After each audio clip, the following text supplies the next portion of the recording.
that instead of saying, what can I do to keep you at the exit interview, say, what can I do to keep you in a stay interview that you do all the time. And, when you mentioned, like, what can you use with other people? I think I should say more often to my own spouse, what can I do to keep you? And I'd learn, just to say, is there one thing I could be doing more of that would make life here better? Welcome back, everyone, to the Geeks, Geezers, and Googleization Show, the home of Googleization Nation, where we talk with HR and business thought leaders about the crazy shift going on in the world of business, technology, and HR. Here's your host, Ira Wolf, and co-host, Joyce Joya.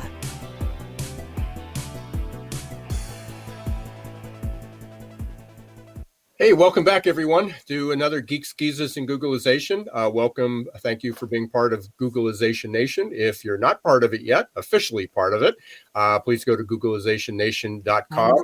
And subscribe. And it's free. Yes. And we're neither of us are in green, but happy St. Patrick's Day today. Again, welcome back. So appreciate that. We are live, as we always are. So when we say it's St. Patty's Day, it actually is. And we got a super platform today. We got some super guests. Yes. One, we're going to be talking about employee retention, which seems strange in this time, but the economy is starting to come back, despite we actually have multiple economies at the moment, but the economies are coming back. I continue to get calls every day from new clients and current clients that are struggling to find people. So we were sharing this right before before the show. And I mentioned this last year, Joyce, when we first started to talk about this, and people said, how long do you think it's going to take for a recovery and so forth? And I said, when it turns around, and we didn't have an exact date then, but when it turned around, for the people in the South, recruitment was going to be like trying to drain a swamp or drain a flood with a straw. Because there was going to be an overwhelming number of people that were looking for jobs and also ready to leave their old companies. And in the North. Yeah, and if you lived in the North, it was shoveling out of a blizzard with a teaspoon. And that's true. What it's become is people are starting to apply now. And but that's bad news for the companies that are losing people. And so we've got two great guests today. We're going to talk. One is Bev Kaye. That name may be familiar to many of you. She's been, we were talking about, been around for a little bit. We still haven't fixed the problem. So we're still talking about talent acquisition and employment branding, and especially employee retention. How do you create a little bunch of people? She is now in her 6th edition of her book, Love 'Em or Lose 'Em. That's only one of her books. She's got several bestsellers, I think. Right. But she sold nearly 800,000 books to date. This is the 6th edition of Love 'Em or Lose 'Em.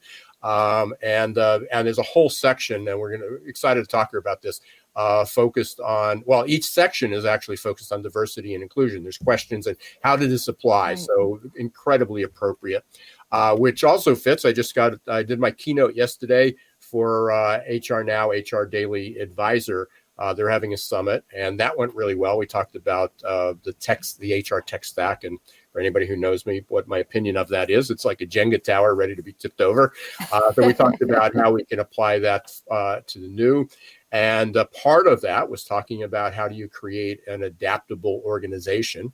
Next Wednesday, March 24th, 11 a.m., we're going to be talking about adaptability with Heidi Spierge, who is Chief Strategy Officer at Cornerstone On Demand, Ross Thornley from AQAI, and Mary Faulkner from IAHR. A lot of acronyms there, a lot of initials. And myself, and we'll be talking about creating that anti-fragile organization. How do we build resiliency into it? How do we give more? But also, how does a company give that support, team support, emotional support, can care about the well-being, which is also our second guest today, is Hema Crockett. She has a brand new book. She co-authored it called Designing an Exceptional Organization. And Designing exceptional performing organizations, I think. Yeah. So again, we'll be talking about what's an exceptional organization, and they're all great topics. And which follows last week, we had right. And your newsletter just came out. Yes. From Trend Alert just came out right before the show, and your topic, I didn't know it was going to be this, but unhappy employees are ready to bolt. Yeah. Yes. And for anybody who wants a copy of that, you can see it going across the screen. You can subscribe to that. It's free. And it's HermanTrendAlert.com. So you can go up there and subscribe, and then it'll also be on the website as well. And then don't forget to do the Googleizationnation.com. Joyce, any quick words, anything, or we'll jump into our first guest? Well, Bev has waited long enough, so let's bring Bev. And I know you're excited to talk to her as well. I am indeed. So welcome Bev. So a quick introduction. We talked about we've all, the three of us, have been in this space. The two of you have been a little bit longer than I. I switched careers midway, come into this. But from the very beginning, we've been talking about how to take care of your employees better. People, forever it's been people are our most important asset. And okay, now it's time to put up or shut up, and be able to do it. Bev, incredible. This is your sixth book, 800,000, and congratulations. I think it was last year, 2 years ago, maybe. You got 2 Lifetime Achievement Awards. One was through ATD or formerly ASTD. So when you've been around long, and the other was the Institute of Management Studies. And I mean, just to show people how important that is. I don't know who gives more credibility to who, but you got it at the same time as Dr. Marshall Goldsmith. Yeah, and I think people are really familiar with, are very familiar with him as Marshall, well. Yes, of course. Yeah, so congratulations. It's great to see you. You and I have known each other for a long time. And as you said, I got my book just yesterday. And your note in the front was, we finally get to do something together. Got it. So welcome. Bev, in your blog last month, which was titled Love in the Time of Lele, which is Love 'em or Lose 'em, you mentioned that your neighbor applied your principles and practices to family and neighbors. Do you think they also apply to other stakeholder groups the company has, like vendors and suppliers and customers and even shareholders? That'll be my next edition, right? But, the idea of be nice to everybody goes for everybody. In fact, I'm right now redesigning the training that goes with Love 'em. And I want to add an assignment at the end saying, go back to your dinner table. And who's ever sitting at your dinner table, try these Love 'em questions. Because I think we're just talking about that. It's that broad. And I do want to say happy St. Patrick's Day. The only thing I have green is the sweatshirt. And I thought it was inappropriate. So anyway, happy St. Patrick's Day to everybody. But I love your question, Joyce, and it's something I'm working on. So Bev, what are give an example of what are some of those questions? What are some of those love 'em questions that you can ask? And again, people may say, well, we can do that at our family table, but we can't really say we love somebody at work. Yeah, I am falling in love with the word love all over again. So in 1999, when the first edition came out and we chose that title, the publisher said, are you sure you want LOVE in your title? Because what manly man would walk into a bookstore and pull off something with love? And we said, we must have it because it's the one word that stands for so many others. It means recognize them. It means notice them. It means congratulate them. It means all those things. Yeah. And we always say in the work that we do, if the word isn't comfortable, use anything else. But the essence is show you care. And it's that simple and that complex. So it what are doesn't some of those necessarily- questions? Sorry, Oh. Ira. So I'll tell you my favorite one. And in a way, it kind of started us on the journey is instead of saying, what can I do to keep you? At the exit interview, say, what can I do to keep you in a stay interview that you do all the time? And, when you mentioned, like, what can you use with other people? I think I should say more often to my own spouse, what can I do to keep you? And I'd learn, just to say, is there one thing I could be doing more of that would make life here better? It led Sharon and I to write a book on the stay interview because it was seen as, what? Ask them what? And managers' fear is if I say, what can I do to keep you? Or what keeps you here? The employee will say something they can't deliver on, like more money or that other job. Right. Therefore, why should I open up a kettle of fish or whatever you call that? And we say, open it. And if your employee says something you can't deliver, tell the truth. My hands are tied on that. And ask the magic question, which is what else? Because I want to find something that I can make happen for you, that I can get my arms around. And I always say, if you ask what else 3 times, you will get something that is doable by you that you never would have thought of on your own. Speaking of stay interviews, quick question. Do you think it's important to have an outside person do those stay interviews, or can the HR professional who's inside the company do it? You know who I think should be the ideal? Every manager who manages anybody should have a stay.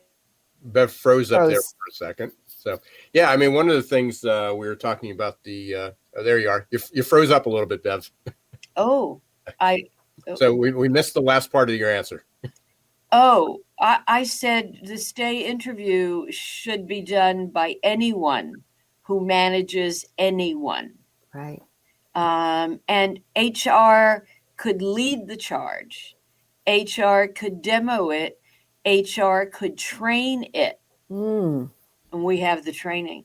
To train it, but HR shouldn't be doing it. Yeah, it's interesting you say with the 3 questions, because and I'm going to flip it around a little bit, and maybe this was coming from some sales background or some sales training, is that it takes 3 questions to get the real answer. So somebody says pay, that's the first thing, because everybody wants more money. I mean, but that isn't always the real reason. So when you ask in sales, well, if I can't do that, what's next and what's next? It usually turns out that the third reason, and again, even talking about objections, what's the real objection or what's the real reason? That's great to think about. Yeah. Right. Yeah. So the 3 questions goes a long way. Absolutely. Yeah. So in this, you did a couple things different in this. And, again, for anybody who hasn't picked up one of the other copies, but it's interesting. You have the alphabet. I mean, you literally go through love them and leave them. Here's all the steps, A to Z. But you talk about J. The J is interesting. And I know last week on your release, you talked about the J. So let's talk about the J part of love them and lose them. Right. Maybe that's the more lose them part. Right. So we use the alphabet. After many tries, we wanted to write a practical book because everybody knows the why of retention and the why of engagement. Enough with the why. What do I do? and I'm a busy, busy, busy manager. So give me ideas. So every chapter has an abundance of ideas. When we came to J, we named it Jerk. And the subtitle is Are You One? And when we, again, first edition, went to our publisher, he said, gee, everything else is so positive. Do you have to have J mean jerk? And again, we said, yes, we have to, because the data told us to. We took exit interviews and we found the person in the company they moved to. And we said, we have your exit interview right here. Why did you really leave? And they all said in so many words, my boss was a jerk and I couldn't stand it anymore. And as good researchers, we said, well, what do you mean by the word jerk? And they gave us 55 jerkatudinal characteristics. And I love that. And in the training we do, the way to get managers into it is we show them the characteristics and we say, have any of you in your career worked for a jerk who did one or more of these things? And they, yes, yes, yes. Everybody's hand went up. And then all we have to say is, and what did that do to you? I held back. I stopped giving ideas. I started looking around for something else. And then we can say, so which one of these do you do now? And it gets them to look at those behaviors and how much they do them. And to many of them go back to their own organization, their employees, and say, which of these do I do? Because I don't want to lose you, because you're important to me. It's a great conversation. Indeed, it sounds like it is a good conversation to have. I really love your other title. It's Up is Not the Only Way. And I presume that book is about the category of employee that we used to call technical contributors. Folks who are very good at their own little niche skill set, but not necessarily great leaders. Right. And so obviously the company wants to keep them, right? So what do you recommend to HR and other business leaders to do with these talented folks who want to be paid more, but are not meeting the same qualifications as people at the next level? They're just really, really good at what they do. Right. And I think we should keep them doing, if they want to, what they're really good at, because that fuels them. In Up is Not the Only Way is really a book about talent mobility, which is another interesting factor in engagement and retention. And Definitely. what I said, and I said it in 1982, I said those words. And I've been writing about that also ever since. And it means that up is just one choice, one out of 6 that I identify. And for a technical person, not all, but many who think up is the way, when they get there, they say, I don't like this at all. I miss my technical work. And here's how we lose them.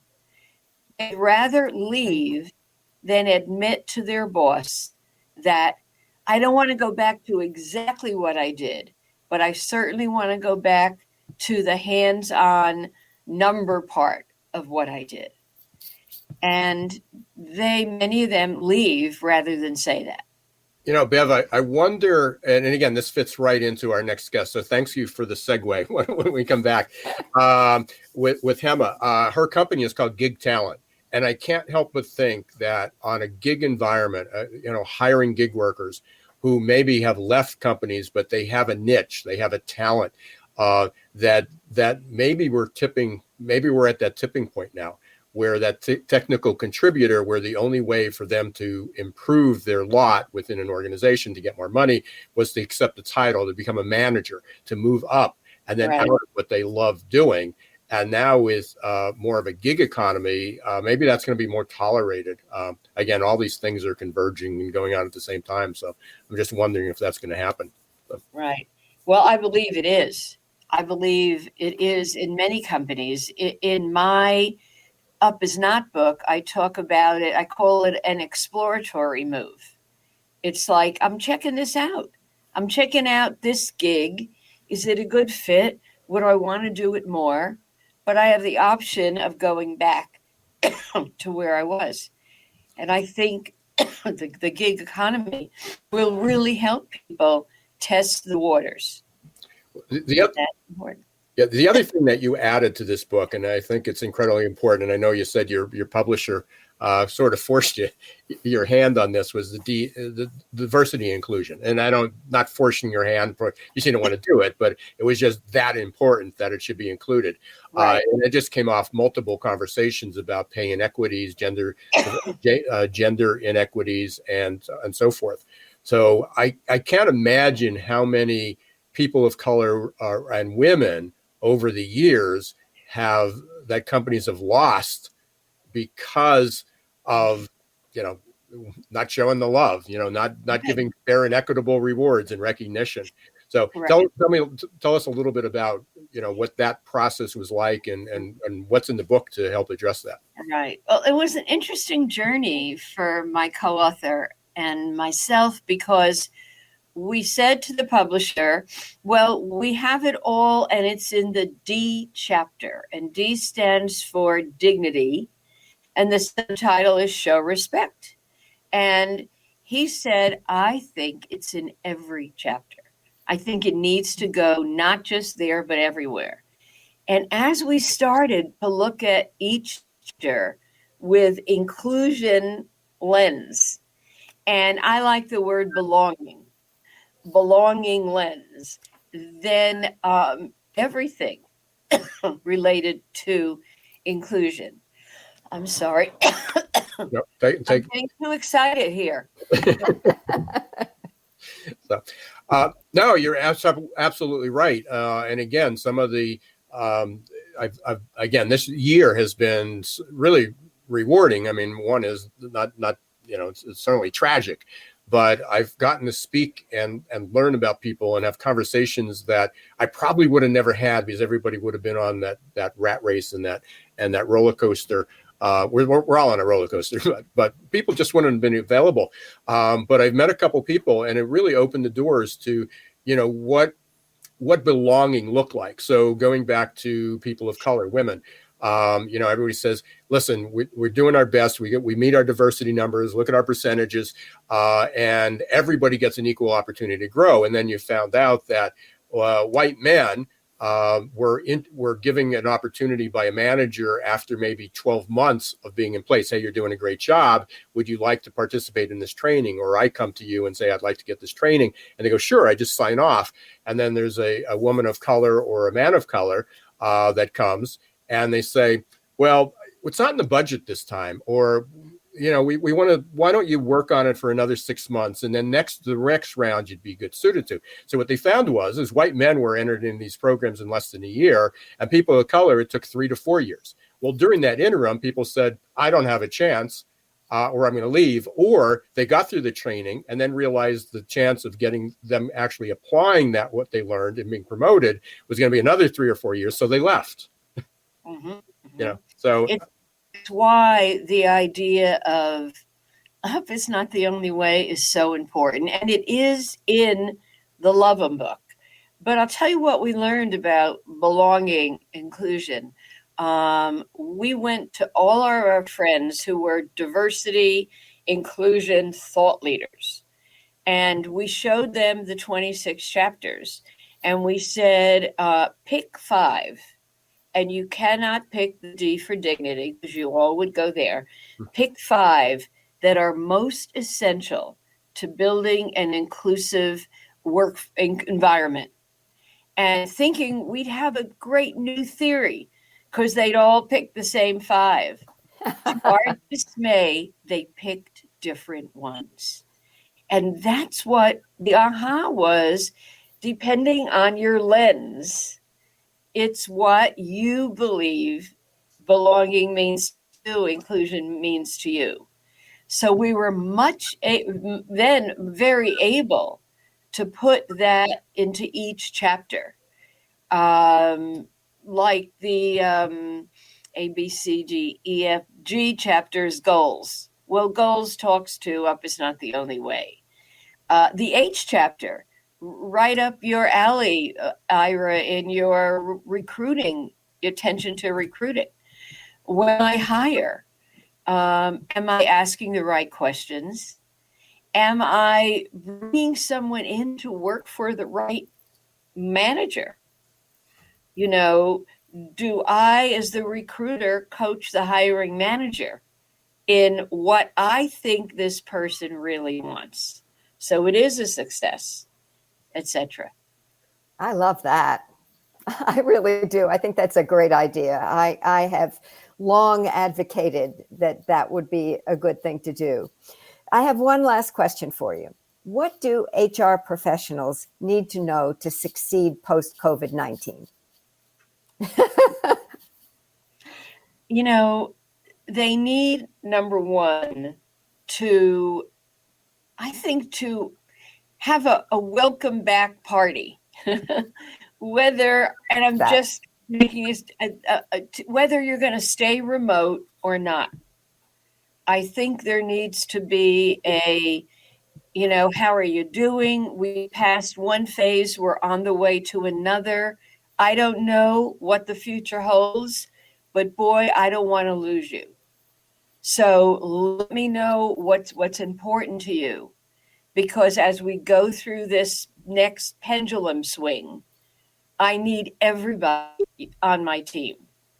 So, one of the things I'm going to make available to all your listeners is a list of 26 A to Z ways to say, how are you doing to your remote talent? Because we heard a lot that managers, especially technical managers, the conversation is not easy. After I say, well, hello, how are you? Where do I take the conversation? So all of your listeners, we're going to provide you with a list of ideas, and you can choose any one of the 26. And if you make sure I get the link, we'll make sure we put that in the show notes and up on the site and the write-ups and the podcast write-up as well, Bev. So one is, and you didn't know, you may not have heard me say this over the last couple of days, but I got this from an article I read, and they talk about, we've heard about FOMO, fear of missing out, as a driver. Well, the drive now is FONO, is fear of normal. And the fear of getting back to normal. So again, what are some of the concerns people have? What's the job going to be? What's the team going to look like? And it could be as simple as, what if somebody's not wearing a mask? What if we're squeezed into a room? What if somebody coughs? What if somebody comes to work? Before it used to be a badge of honor to come to work sick. Now it's not. So there's all these personal concerns. And going back to your book, I mean, we're going to have to show people love. That we care for them, that we are concerned, that we're addressing those issues. And it's not like, hey, we're going back to normal. Everything's the same way. You have to show up at 8:00 and get down and, put your head to the ground, your fingers on your keyboard, and get the work done. That is not going to happen that way. And in a keynote I did yesterday, I don't know how many people were on there, so it's a very unscientific poll. But based out of the people who were listening, strictly HR people, I asked him this question, were you 100% bought in to coming back to work, of just going back to normal? Were you bought in but somewhat anxious, or did you have a fear of normal?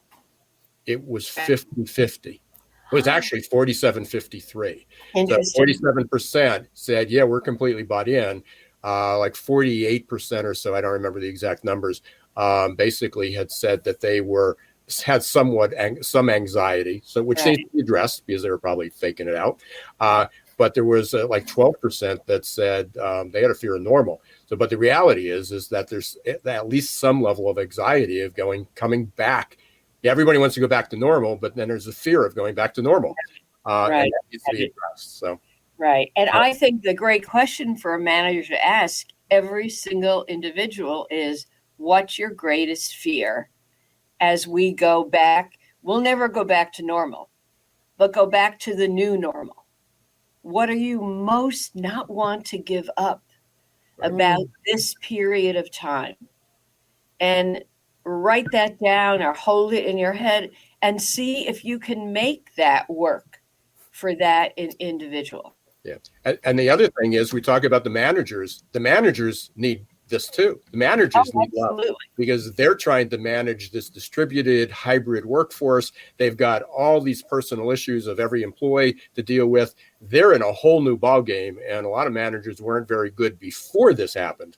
So, so they have a lot of work to do. Bev, I'm sure the three of us can talk forever. We can go on. It's so good to want to be able to see you. We've talked before on the phone, but it's great to be able to actually see you, to participate, to finally do something together. Congratulations on the honors that you got. Super congratulations on the book. And I'm sure we're going to be talking quite a bit. Thank you. Thank you, Bev. Great to see you. Okay. Take care. Bye-bye. Bye.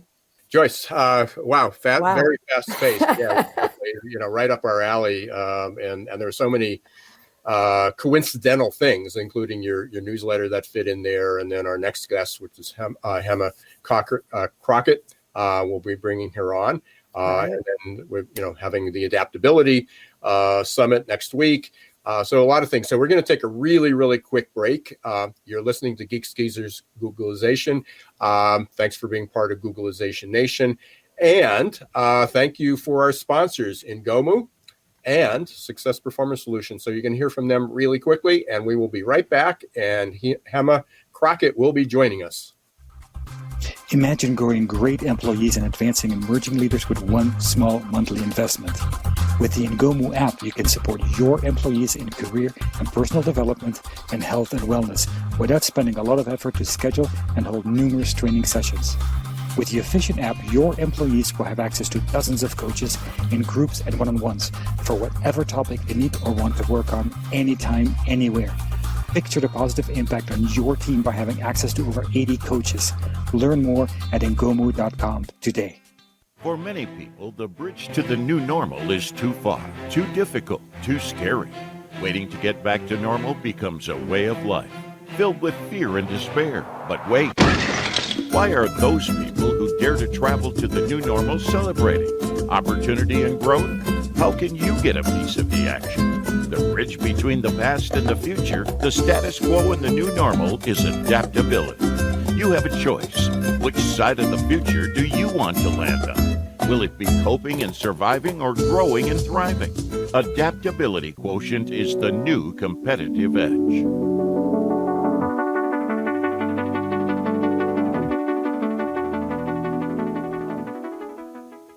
Hey, welcome back, everyone, to Geeks, Geezers, and Googlization.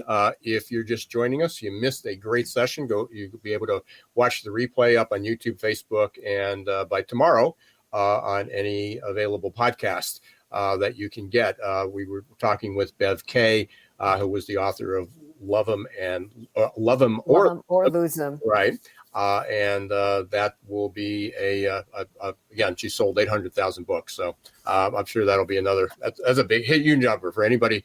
I know you've written some books and I've written books. We only wish we had that many.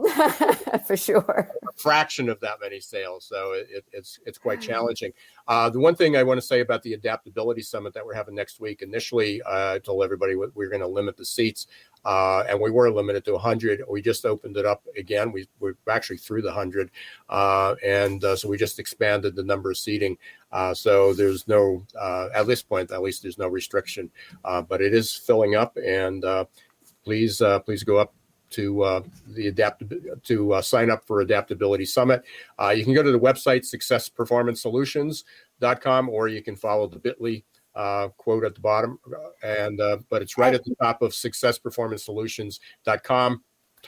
There's a button right at the top. And Ira, it's free, so why wouldn't everybody just go and sign up? Yeah, and if anybody's interested in a SHRM credit, there is one SHRM credit available.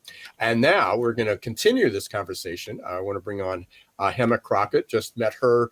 Well, I saw that she had a really interesting post, or somebody was talking about her book online, and I just had an opportunity to meet yesterday, doing a little bit of a trial here. So welcome from the West Coast. I think we've got we've got East, West, and Mid America taken care of here. So Yes. Welcome, Hema. Thank you so much, Ira. Nice to meet you, Joyce. Nice to meet you too, Hema. Thank you. So and the background's showing up nicely there, Hema. Good. I'm glad. It was just showing up as black yesterday until we fixed that. So I know Joyce has a couple questions here, but let me start with this one. Sure. Because everybody has these different titles about different organizations. You came up with exceptional organization, the exceptional organization. What is that? What's that look like? How is that different? How is it different than what you're seeing? Yeah, I think there's a few different things.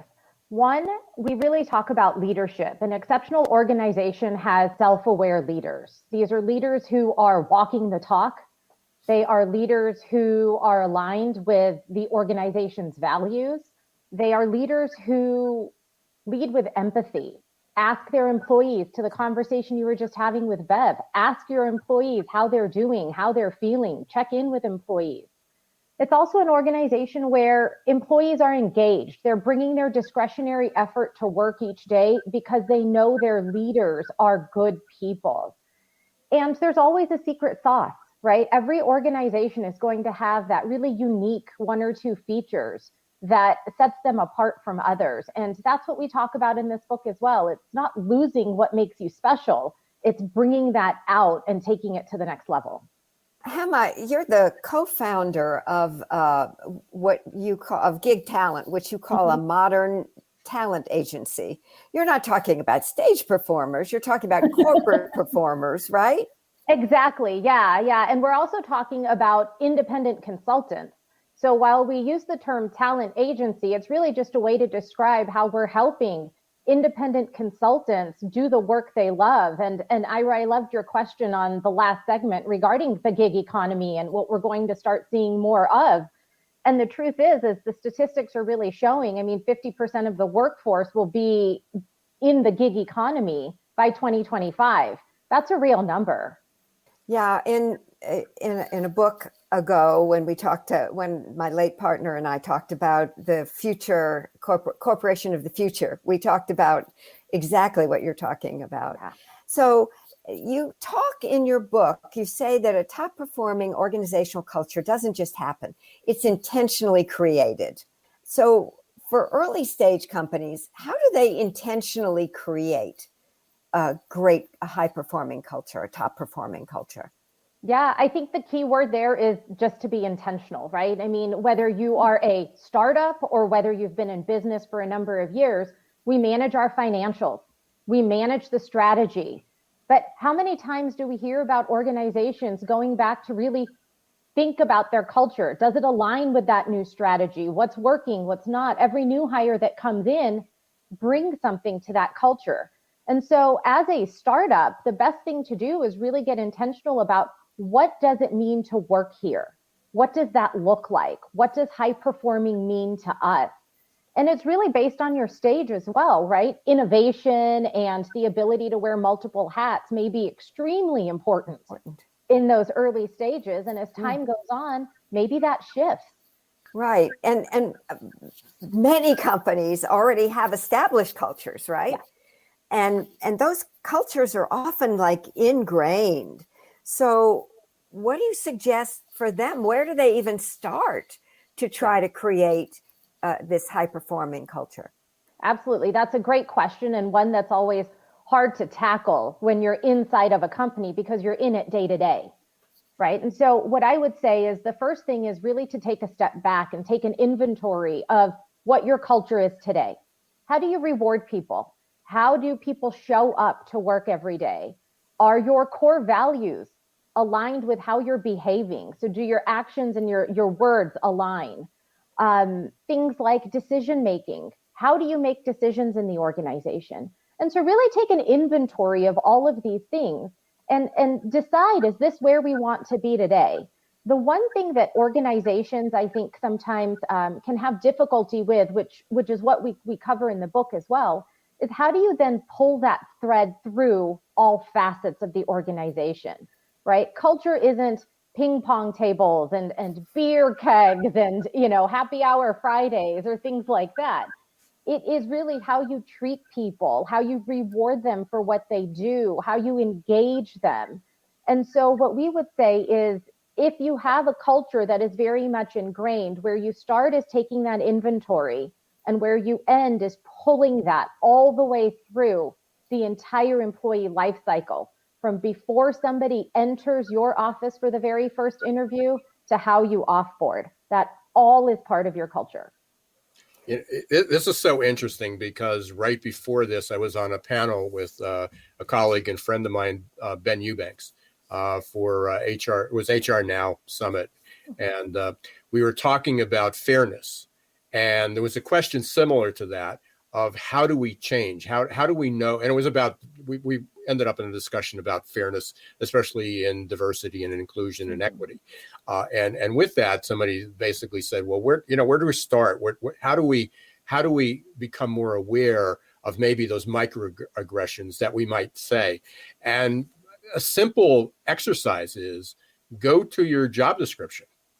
And there's a lot of programs that are out there that can look at how biased is your job description, because you may have a culture, you may be trying to do the right things, you may be doing everything that Bev and you and Joyce that you talk about for years about this fairness, except you're excluding the people that you want based on this a job description, and maybe you have a female dominated workforce. Maybe it's nursing, it's healthcare, and you want to bring in more males or people with diversity, and yet it's written basically to women, or on the man side, which is usually written to.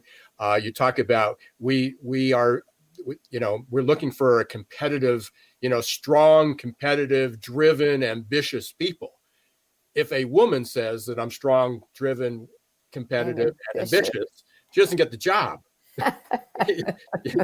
So what are the words? What are you saying in your job description right from the start that is shaping your culture without even knowing it?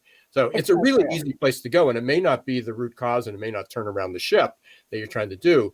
But when people say, where do I start? I go, pull out a job description and throw it through one of these bias generators. And there's a lot of them out there, and some of them are free, and it will tell you all over the place. This word is male oriented. This one will exclude blacks. This one's going to exclude women. And think about it, because those are also the words you use every day in your culture. Yep, absolutely. I really like that. What it also speaks to is just the type of culture that you want to create, right? And how those words are so important to the type of people that you are wanting to attract as well. I mean, maybe you are a younger startup, and using words like a quality check may be off-putting, right, to getting a certain demographic that you're looking for. I fully agree with you. I think it starts really early on, and a job description is a great place to start.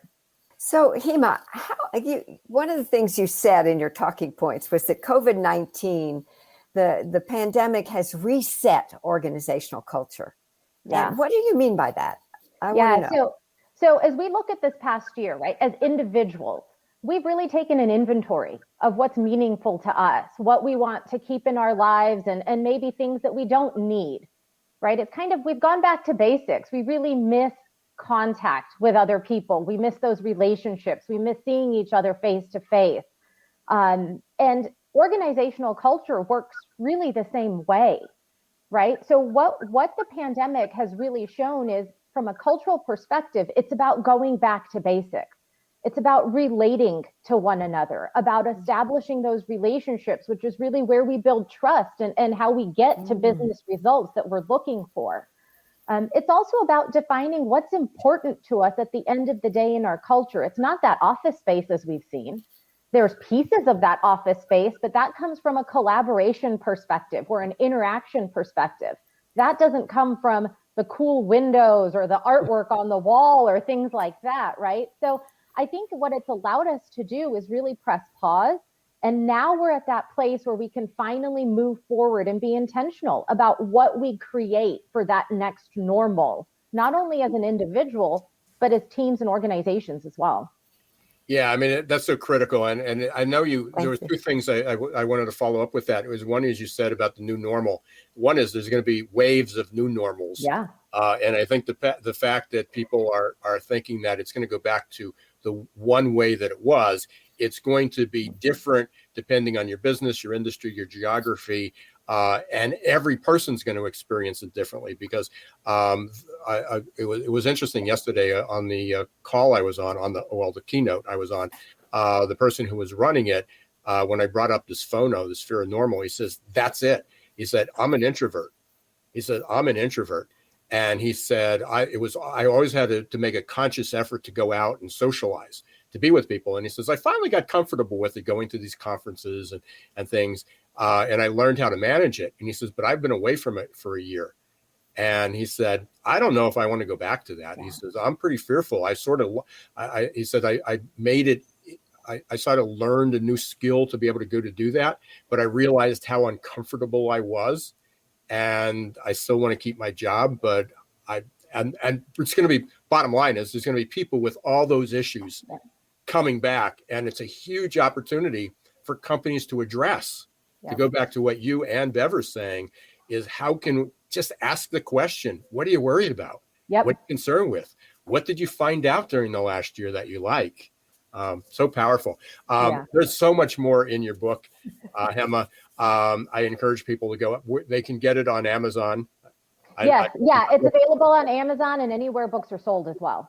Yeah, excellent. I appreciate it. Hey, thanks. I know this was short, but really appreciated the opportunity to meet, to share what you're doing. I think it's a great topic. I love creating an exceptional organization as being part of that.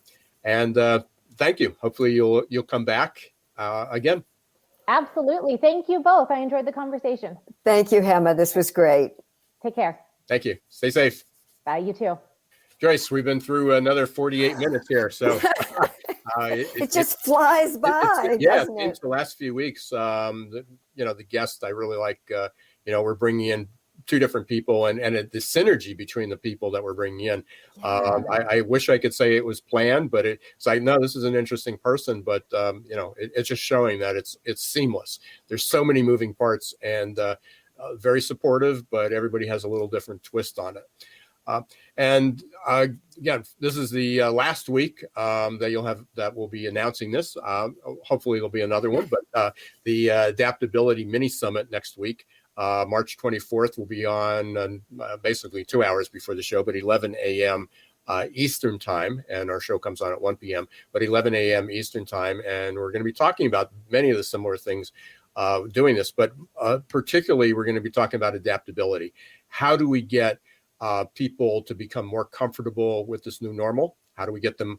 There's going to be at least half the population from what we've seen so far that has a fear of normal coming back. And there's another half that, like Joyce, me, and a lot of other people that are very excited about and fascinated by what the new future is going to look like, the new normal. Can't wait. But we don't know. I mean, but it's also going to, some people may be fascinated, but they may not have the skills to be able to do that. Also, during the week, LinkedIn, the 2021 LinkedIn Learning Report came out. Obviously a huge database because LinkedIn's owned by Microsoft and a lot of users on there. The number one in-demand skill was resilience and adaptability. Yeah. So fascinating. So why am I not surprised? And that goes on top of World Economic Forum, putting it in the top 3. McKinsey put it in the top 2 or 3. So everybody's coming out that adaptability is going to be incredibly important. We've got another super interesting guest next week, Bill Jensen. He's my friend Bill. Yeah, I didn't know you knew Bill. I didn't know you know Bill. Yeah, so we work together. Oh, Yeah. okay. Yeah. So Bill and I are both, we're sort of wrestling on the Thinkers 360 future of work area. So he will be on the show next week, and drawing a blank on who our next guest will be. But again, it's going to be another great show. We thank everybody for being part of Googleization Nation. If you're not part, please go to googlizationnation.com. You'll get updates about this and the webinars and the podcast. Thank you for being a listener of Geeks, Geezers, and Googleization. If you like what we're doing, please subscribe to our podcast or subscribe to YouTube. Please leave comments, tell your friends. Thank you, Ira, for a wonderful show, another wonderful show. And until next week, don't let the shift hit your plans. Bye, everyone.